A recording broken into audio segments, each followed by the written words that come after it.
All of the views and opinions expressed here are those of the individual speaking and may not be representative of Konig American. At times, language may be considered vulgar. Listener discretion is suggested. You are now listening to the Konig Behind the Wheel podcast.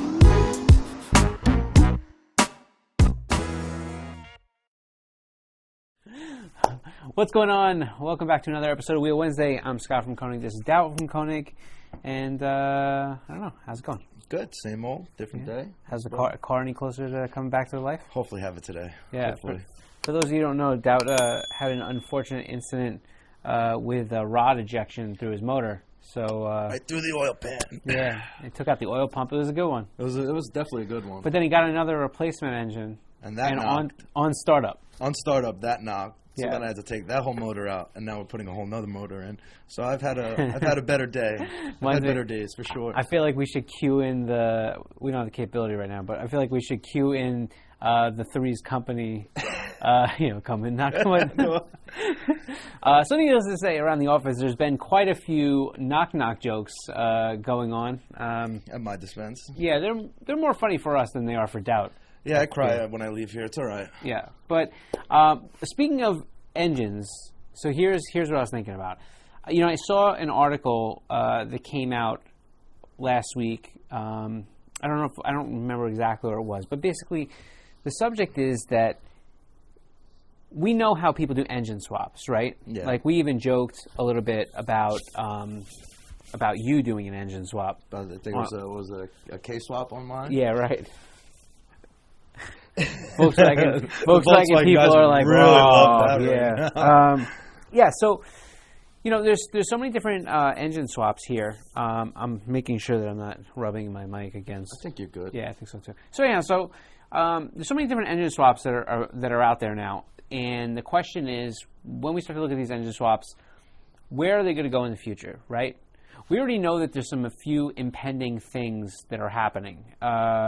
Yes, they're a little bit further off, but time goes quick. Time does go quick. So by 2035, most states are going to require that no automotive manufacturer has a combustion engine anymore, which means that there'll be electric vehicles, which, you can argue as Tesla's become more apparent, and now, the Volkswagen Audi group, Yeah. Porsche group, that whole group is investing more and more to their, basically to being committed to producing electric vehicles. 100%. And we've seen a lot of these different automotive manufacturers now taking the pledge and going into Didn't Volvo electric. also say something about doing full electric? I'm not Don't- 100%. Yeah, don't quote me. Don't quote that. But I believe it's by 2022, Volvo pledged that they would no longer make anything other than electric. Yeah, which is A big that's statement. That's a big statement. Right. But so we're going to see this become more apparent as we go forward, right? There's no doubt that electric... No doubt, get it? I do. There's no doubt that electric is going to be something that I believe is not only here to stay, but has the future written all over it. 100%. Now, not in the way that A-Track did. No. That came, and that didn't work. Yeah, that went. And maybe not the brief period of time that CDs were around. But I do believe that electric is going to become more prevalent. And also, I think that the missing piece to this stuff is really the battery technology. Yeah. And as that becomes better, we're going to see electric really take a stronghold because the capability is going to be incredible. Yeah. Definitely going to be incredible. Who knows? So- Who knows what will happen within 5 years? Well, yeah. Even next year. Yeah, right. I mean, but definitely within a 5-year span, you're going to watch that. People are really focused on battery technology. Yeah. So the question is, if this becomes the right way to go, when we start talking about things like engine swaps, is electric swaps into some of our cars going to be a way to go? Well, I know a couple of people have done it. Right. Not personally, but I've seen a couple Right. of cars that have done it. Yeah, we were just talking about this with the E36. There was used to mention the E36. Yeah. I know I've seen an E30 rolling around with the Tesla swap in there. And I remember a couple of years ago at Waterfest, there was an A5 who had a Tesla swap on there. Okay. Which was, I think it was cool. It's definitely something that has not been done before. Mm-hmm. It's definitely nice to see people are taking the initiative to do it. Yeah, and you know, I think what's interesting is that as a car enthusiast, so many people will default to, that's not, that's not this. The right way to do it. Or really bashing on electric. But I will tell you,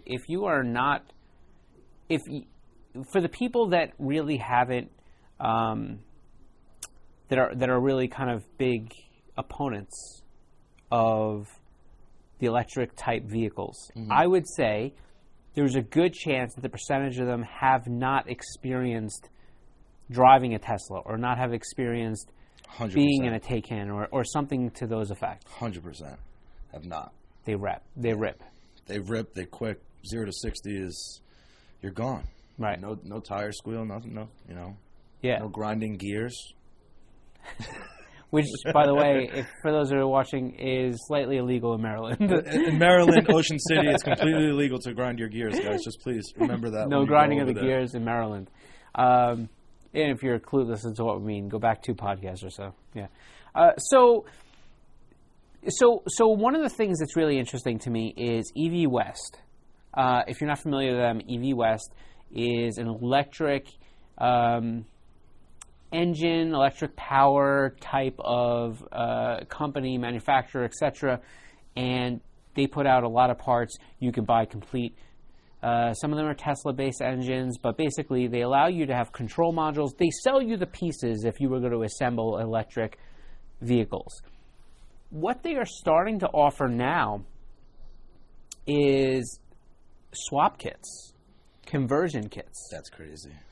So they are pricey, but they started with some V8 cars, and what they're selling you is the electric engine. There's the provision for battery powers, battery powered control modules. I'm not the most informed when it comes to electric, so I'm trying to stay general as far as my terms. I'm nowhere near informed, so I'm kind of learning as we go over here today. Right. They're selling you control modules. They're selling you like adapters, and basically they're giving you the pieces that you would need then to start being able to engineer some of these pieces, right? And I think while it's a little expensive now, I know that there are some conversion kits. Ironically, a lot of the conversion kits I saw on their website are Volkswagen related, but not new Volkswagen. Trying to tell me something? Well, yeah, maybe that second knocking engine should be replaced with a third electric motor. But in reality, when we start talking about swaps, what's interesting is on their website, a lot of the conversions that we were talking about, or that I was looking at, were like old VW Bugs, VW buses. I think they have the room to really put it, though. Like, how big are these motors? That's really the question. Well, that's the thing. Depending on the size and the amount of power that you need, they come in various different sizes. That's crazy. Right. That is beyond crazy. Well, and it's a whole new world of thinking. It's a whole new world of thought. And the equation to how they make power versus not, it sometimes can be tough because you can't really dyno them and get, they have some charts that give you some comparable things. But what we're going to start to see, I believe, is as they become more accepted, we're going to have a transition of enthusiasts that are going to become electric type tuners. I think so. 100%. More and more. More and more you're going to start to see it because not a lot of people are doing it. Right. That's what a lot of people want. They want that wow factor. Like, wow, I put an electric motor in an old E30, which I think that's awesome, by the way. Yeah, that is pretty cool. I'll give you that. It's something different, something you don't see every day versus, the basic swaps that we see all the time. But better yet, if you had an E30, let's go use an E30 as a... If you're going to ask me if I put an electric motor in an E30, I'd probably say no, but... No, well, I wasn't going to ask you, so the pressure's off. The pressure's off now, thank God. But when we started talking about E30, the car wasn't incredibly powerful from the factory. I mean, what were they, 150 horsepower kind of roughly? Roughly around there, nothing right? crazy. So now we're talking about you putting in an engine that with the right capabilities, and really without increasing the weight all that much, if at all. Well, when they talk about without the battery, well, that's all right. what's really what brings up the weight. Agreed. And here's the thing. I believe that when it comes down to these cars, especially for the time being, there's going to have to be this compromise, right? Because it's not going to be easy just to take a Tesla battery. Like, you could take a Tesla motor out and then figure out how to make your custom battery fitments or et cetera, but you're not going to be able to take a Tesla battery and bolt it to the bottom of your car. No, definitely it's not. too geared for the chassis. And so there are people that will advocate that you can actually buy different cells and make components. And if you're really technologically advanced, I think that's possible. But for now, I think what we're going to be struggling with, very much like when a race car builds a car and puts a fuel cell in the tank, right? It's not the 15-gallon tank that came with the car. It may be a 5-gallon tank, right? Yeah. So I think we're going to see a little bit of the hodgepodgery in the beginning with batteries. Yeah, definitely so. I think so for sure. But but we wonder, that's the first step, right? To see conversion kits. Well, if you look at like the hybrids all have their batteries in like the trunk of the car. That like. I don't know. The all thing is what threw me off. Not because you're wrong. Yeah, not all, but I've seen some where the battery is like behind the back seat, right between where like your spare tire would be. Right, like a Prius. They store the battery cells there to the back. Yeah, like you have to take all the seats out, and it's right. I remember when I worked at Toyota, when I used to watch the guys do that. That was a nightmare for them, and I don't know. But again, I could be wrong. It could be easy, but I know it was a nightmare to get to. I actually have taken apart a Prius down to the battery packs. Yeah. And I'll tell you that it's not tough. You just do have to take a solid amount of pieces out.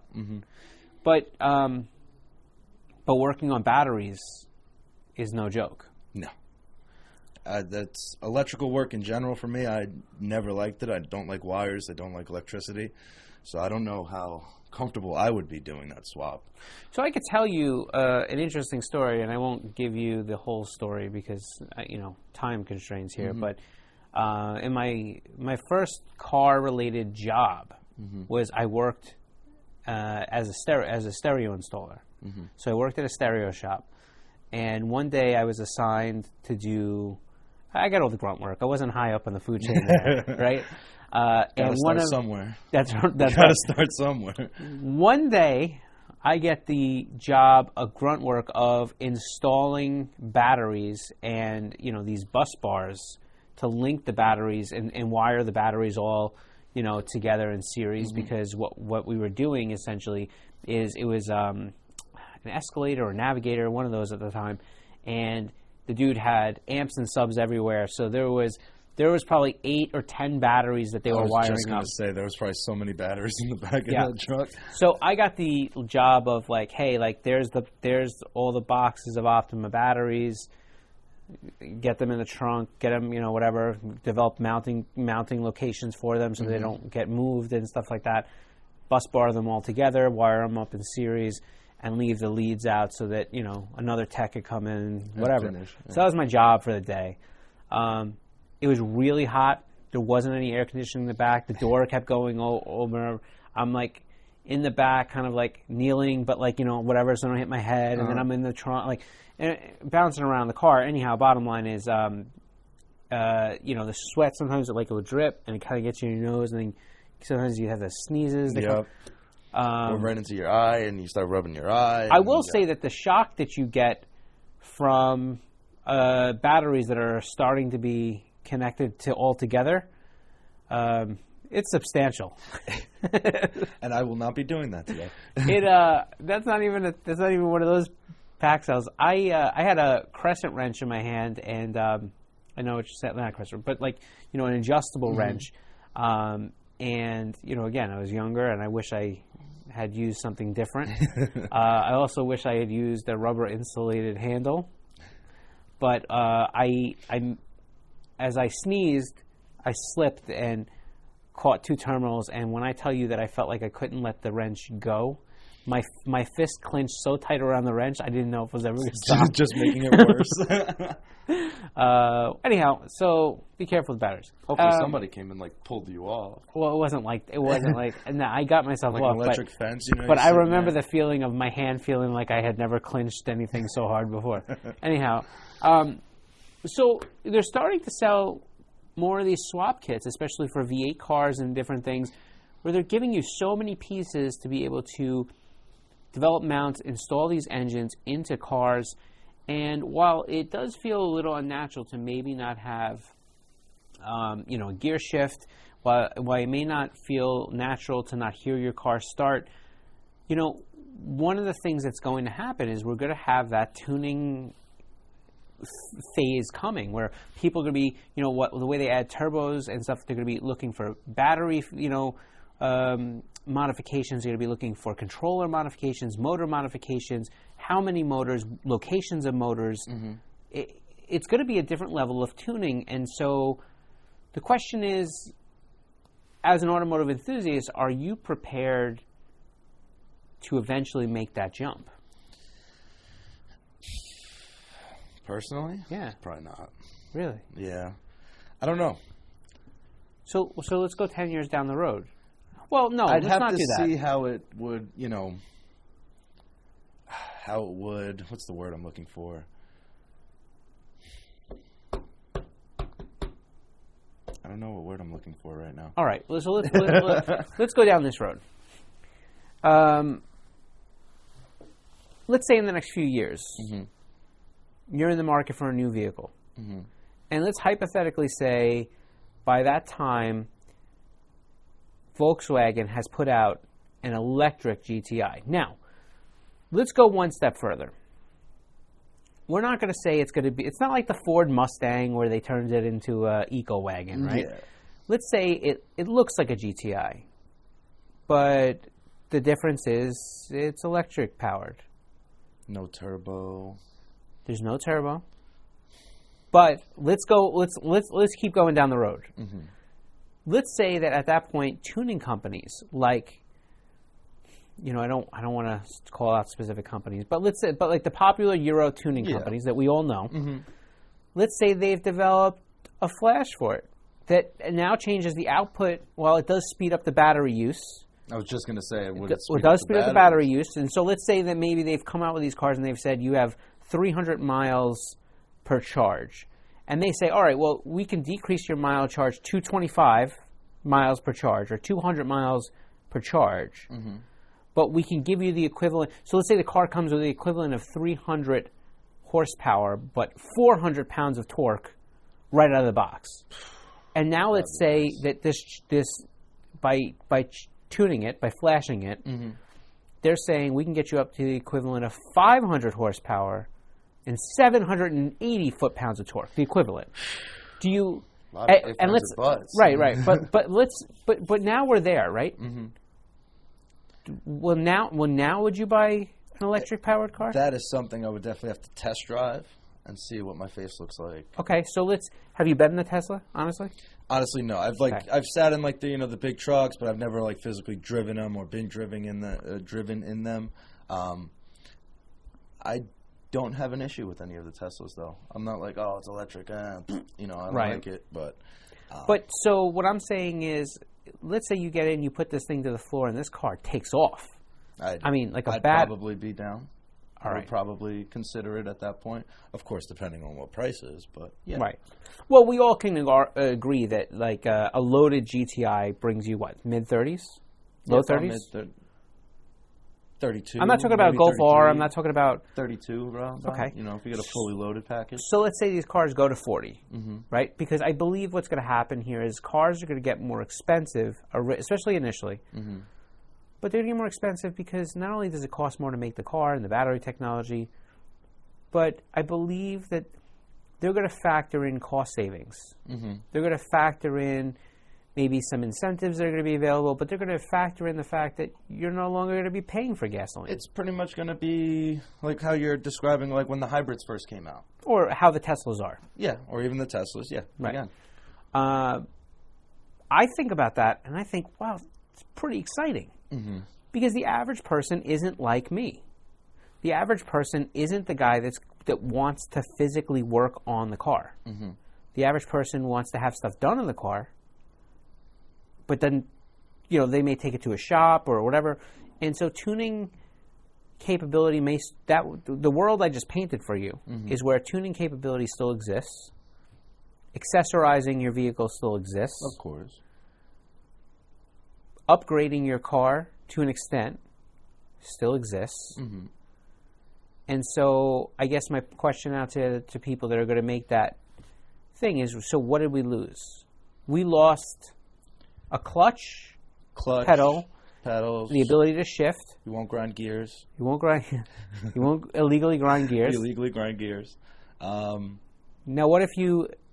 No, I don't. My big thing is I love hearing the turbo. I love hearing the blow-off valve. Of course, changing gears, everything like that. But again, I really have to see where we would be at in 10 years. Now, I wonder for $49.95 if we can come up with a little thing that allows you to go psh, psh. I just, the reason I'm asking is because when we start talking about different engine swaps, and we talk about it quite a bit. Yes. Right now, the engine swap that that I was looking at for some of the V8 stuff, where it comes with sort of an adapter that allows you to get to the rears and stuff like that, is expensive. Now, how much are we talking here, Scott? Well, so some of those are expensive in the sense that I think I saw them for $15,000 to $20,000. Now, hold on one second. I will say that some of the conversion kits that I saw for some of the older Volkswagen stuff, and I'm sure there's a different level there, and I'm sure it's not everything. Like, you may have to go buy batteries still, is along the lines of $7,000 or $8,000. Still expensive, but if I was building a V-dub bus, I think I would want it to be full electric. That's what I'm saying. If it was a V-dub bus, I think I would want it to be full electric. The question is, when I think about, I think about your situation, your car, and I think, wow, like let's fast forward a few years. Let's say your engine goes then. Mm-hmm. And now the price has changed a little bit. And let's say for $5,000 you can buy an electric engine with a lot of the swap pieces. Mm-hmm. And then you have to spend another, let's say, $3,000 or $2,500 to get the equivalent battery or whatever you're going to do to power it. But after you install this thing and run it, like, you're fully compliant. No more inspections with the whole emissions type thing. Like, just safety stuff. Like all of a sudden, man, it starts to look a little different for me. It puts a different perspective on it for sure. And I don't lose my car. I lose taking apart engines. I lose oil changes. I lose. So I'm not saying it didn't change. I'm not saying that I'm not becoming more nostalgic for the cars that I always loved. Yeah. I'm just saying, if some of the boxes begin to be checked by the electric platforms, that would be right. It's a lot of boxes to check, though. Is it though? I feel like we just did it. You're right. Yeah, we did just do it. Don't steal our ideas. No, they're already out there, man.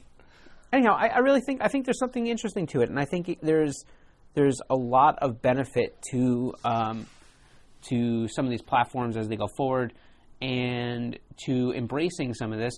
But I also think it's really interesting to some of the potential, motor swaps that we will see in conventional vehicles right now. So.